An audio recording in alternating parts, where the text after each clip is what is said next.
Hello team, welcome to another ATP Geopolitics video with myself, Jonathan M.S. Pearce. This is a US political breaking news update concerning Donald Trump and the Jeffrey Epstein files, the client list, whatever you want to call it, however you think it exists, or indeed, even if you think it doesn't. This topic, this set of events, I think could well be the undoing of Donald Trump and his administration. What you are seeing is a fracture within his support, within his base, and it's particularly his base. I mean, this isn't a subject that, for example, Democrats had been banking on, had been championing at all. This is actually a subject that his own base had been shouting from the rooftops about in the lead up to the election, not just the lead up to the election, goodness me. This has been a thing for them for years. Dan Bongino, the deputy leader of the FBI, and Kash Patel, the director of the FBI, both of those have had podcasts and interviews aplenty where this has been one of the main talking points. They have been wanting to expose, not just, obviously, Jeffrey Epstein's already been exposed, but the people that he had supposed footage of as in order to have leverage over. Those people form what has been coined the client list. It is this client list that has been discussed so much by people like Dan Bongino and Kash Patel, and the cover-up by deep state or foreign intelligence agencies or Democrats, or, well, actually, so the idea was this was a Democrat thing. They're covering it up. That's why nothing's been done under Biden. Then Trump gets in and everyone is expecting the Epstein files to be publicized, to be exposed, and yet there has been this shutting down of the investigation effectively, and a line being drawn in the sand. This is over. He wasn't murdered. He committed suicide. There's nothing to see here. Then they released this footage that Wired, well, first of all, people noticed there was a minute missing from the footage of the cell around the time of his murder. And then Pam Bondi, the Attorney General, and the Department of Justice had to admit that, or claim that, every night the footage misses a minute because it kind of resets at that time, which is kind of not how these things work. Usually they just start again and wipe over what there was on the previous day or whatever. It might be something similar to that. But yeah, so then the footage that was released, Wired, the IT reporting outlet, said they didn't delete the metadata, and they looked into it and it was spliced, 2 bits of footage spliced, and so on and so forth. And they could tell it was done with Adobe Premium, I think it was. So this whole thing, it looks like a complete disaster. It looks like the Department of Justice and Pam Bondi are covering things up. And then we hear that there is an issue between Kash Patel, Dan Bongino, and Pam Bondi, that if Pam Bondi doesn't resign, then that they are going to go. Then we hear that Susie Wiles who's the chief of staff for Donald Trump, is at loggerheads with Dan Bongino. These fractures are really showing themselves in the Trump administration, as well as in the following of MAGA, the MAGA following that Trump relies so heavily on. You have those Dan Bongino, Kash Patel types, the people who have followed these conspiracy theories that possibly aren't so conspiracy theory looking these days. There's quite a bit of rational evidence to suggest something indeed has been going on, and something dodgy lies at the heart of this. That's for sure. But that whole particularly right-wing conspiracy theory laden MAGA demographic might well be turning against Trump because of the shutting down of this case and the declaration that there was no clients list. So someone was or is lying. Either people like the aforementioned Bonginos and Patels of the world were lying for 3 years about this, about there being a client list, and using the sexual abuse of minors to their political advantage, or the DOJ and Pam Bondi are lying now. There really isn't any other alternative. So then Donald Trump comes out with this tonight, well, at least tonight UK time, and it is an unhinged rant. So many people are talking about this online at the moment. This is kind of big news, and lots of people saying that the lady doth protest too much, that this is essentially just a massive admission of guilt on Trump's part, or that if you ever want to deny that you are in the Epstein files but are in the Epstein files, then this is what it would look like.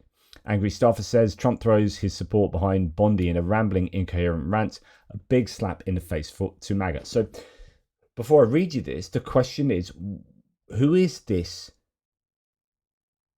Truth Social post designed to reach? What is the audience to this post? The audience to this post is surely MAGA supporters of Donald Trump. So the question is, what is this saying to them? How is it treating them? Let's look at what Trump has said in this massive tirade. Okay, what's going on with my boys, and in some cases gals? I mean, that's a weird opening anyway. They're all going after Attorney General Pam Bondi, who is doing a, all caps, fantastic job. We're on one team, MAGA, and I don't like what's happening. We have a perfect administration, all caps, the talk of the world, and selfish people are trying to hurt it, all over a guy who never dies, Jeffrey Epstein. For years, it's Epstein, over and over again. Why are we giving publicity to files written by Obama, crooked Hillary, Comey, Brennan, and the losers and criminals of the Biden administration who conned the world with the Russia hoax, 51 intelligence agents, the laptop from hell, and more? I mean, goodness me. So what Trump is doing here is saying these Epstein files are a Democrat thing, that they wrote the files. And of course, these were the files that the core element of the MAGA support have been spending 3 years shouting about. To think that they've been duped by what the Democrats have written is, I think, too much for these people. But that's the approach that Trump is taking. He continues, they created the Epstein files, just like they created the fake Hillary Clinton Christopher Steele dossier that they used on me. And now my so-called friends are playing right into their hands. So just another pause there. So his so-called friends here, I think, are people like Tucker Carlson, who recently had Sagar and Jetty, a journalist, on his show where they were discussing these Epstein files, and they were going further. In fact, Tucker Carlson has just spoken, I don't know where it was it Turning Point USA? I don't know. He was just speaking public again about this subject, saying that essentially the Israeli intelligence agencies are behind this, Mossad, right? That they have connections to Jeffrey Epstein. Jeffrey Epstein's had connections to the former Israeli prime minister. There's money changing hands, and this was, in essence, some leverage that the Israelis were able to. In fact, Jeffrey Epstein was their plant type thing, and they were able to gather all this kind of intel, and it's not like massively implausible, this. I mean, Tucker Carlson and Jetty both have some really good points to make on this.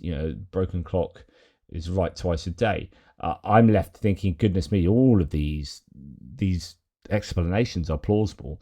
Even like he didn't die. He wasn't murdered. It was suicide, and it's all as was claimed. And in fact, there wasn't a clients list. It was just blah blah blah. Although there wasn't a clients list part is very problematic, because then you're admitting that Ghislaine Maxwell has been put in prison for nothing, that her and Jeffrey Epstein were just doing this for the love of it, that all these hundreds of girls that were abused, and some claiming other people were involved in this, they're all like either lying or were all just kind of, and I don't want to diminish this by using the term playthings, but kind of playthings of Jeffrey Epstein and Ghislaine Maxwell. That part doesn't make sense. I think there has to be leverage at the heart of what was going on here. Anyway, as Trump continues, why didn't these radical left lunatics release the Epstein files? If there was anything in there that could have hurt the MAGA movement, why didn't they use it? They haven't even given up on the John F. Kennedy and Martin Luther King Jr. files. No matter how much success we have had securing the border, deporting criminals, fixing the economy, energy dominance, a safer world where Iran will not have nuclear weapons is never enough for some people. We are about to achieve more in 6 months than any other administration has achieved in over 100 years, and we have so much more to do. We are saving our country and making America great again, which will continue to be our complete priority. The left is imploding. Kash Patel and the FBI must be focused on investigating voter fraud, political corruption, Act Blue, the rigged and stolen election of 2020, and arresting thugs and criminals, instead of spending month after month looking at nothing but the same old radical left-inspired documents on Jeffrey Epstein. Let Pam Bondi do her job. She's great. The 2020 election was rigged and stolen, and they tried to do the same thing in 2024. That's what she is looking into as AG, and much more. 1 year ago, our country was dead. Now it's the hottest country anywhere in the world. Let's keep it that way and not waste time and energy on Jeffrey Epstein, somebody that nobody cares about. Thank you for your attention to this matter. Here we have Forward News saying Trump is telling his MAGA base to ignore that he's mentioned 147 times in Epstein court documents, flight logs, and Jeffrey Epstein gave an interview in 2017 saying they're best friends, or they were for a time. Trump is definitely in the files. There's no way he can't be, considering he's on the flight logs 7 times that Jeffrey Epstein, in that interview to Michael Wolff, the author, said that he and Trump were best friends for a period and for 10 years.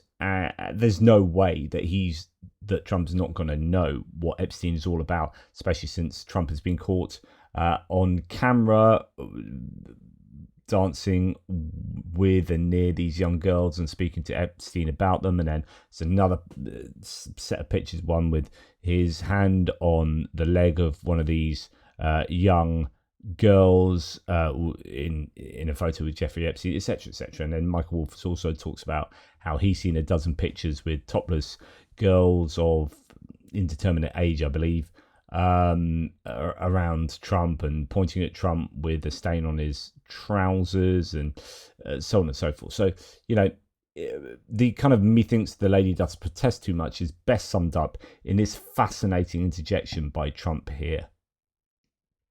He did work for an intelligence agency, so could you resolve whether or not he did? And also, could you say why there was a minute missing from the jailhouse tape on the night of the set? Yeah, sure. If Pam, could I just interrupt for 1 second? Are you still talking about Jeffrey Epstein? This guy's been talked about for years. You're asking, we have Texas, we have this, we have all of the things. And are people still talking about this guy, this creep? That is unbelievable. Do you want to waste the time, and do you feel like answering? I don't mind answering. I mean, I can't believe you're asking a question on Epstein at a time like this, where we're having some of the greatest success and also tragedy with what happened in Texas. It just seems like a desecration, but you go ahead. Which is wow. I mean, he interrupts there to excoriate the journalist for deeming it an important enough topic to ask about in the context of there being all this other very serious news concerning Texas and so on and so forth. That seems like the sort of defensive answer we might expect if Trump was indeed implicated in these files. I don't know. We hear now, well, I just wait, all the usual caveats, but Brian Allen says Matt Gaetz, who, if you remember, was going to be the Attorney General until it was found out that he had, well, it wasn't found out, everyone knew, but it was clear that he was too toxic concerning the sex trafficking of his own here. Well, he's apparently just bailed on a Charlie Kirk gig, so that's probably Turning Point USA, where he is probably going to speak, and is hustling to DC at Trump's request. If the Florida firebrand's being summoned, so if Matt Gaetz is being summoned, something's brewing in the swamp. Watch this space. So I wonder whether Pam Bondi goes and is replaced by Matt Gaetz, but that would be insanely controversial, because Matt Gaetz, goodness me, will be dealing with the sex trafficking of Jeffrey Epstein as someone who's been involved in sex trafficking himself. I mean, I wouldn't put it past Trump, but my goodness, that would be insanely ironic and in really poor taste. And then you've got Jon Ossoff. So he's a Georgian senator who's actually doing very well in the polls at the moment. It's thought to be one of those ones that, Georgia is a bit of a, very much a purple state and could go either way in whatever election you're talking about. Jon Ossoff is a freshman senator that, could be under pressure in the midterms, but actually he's talking a good talk at the moment. And listen to him here.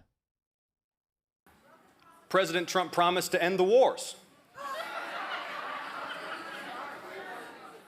He promised to release the Epstein files.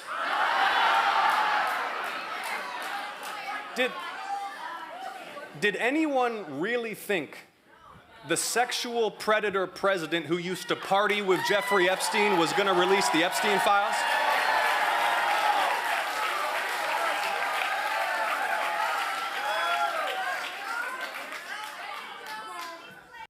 You've got to make hay while the sun shines here, and the sun is shining for the Democrats. The only thing I suggest that could be holding Democrats back would be that they had and actually Donald Trump's got a point here. So the point is, if Trump or MAGA were so implicated in these files, then why didn't the Biden administration do anything about it in the previous tenure?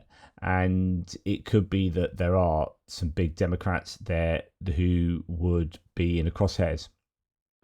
I imagine there are many, if this client list does exist, it would likely have people from all over the political spectrum and business, from the business domains as well, and international people will be involved. That would be my speculation.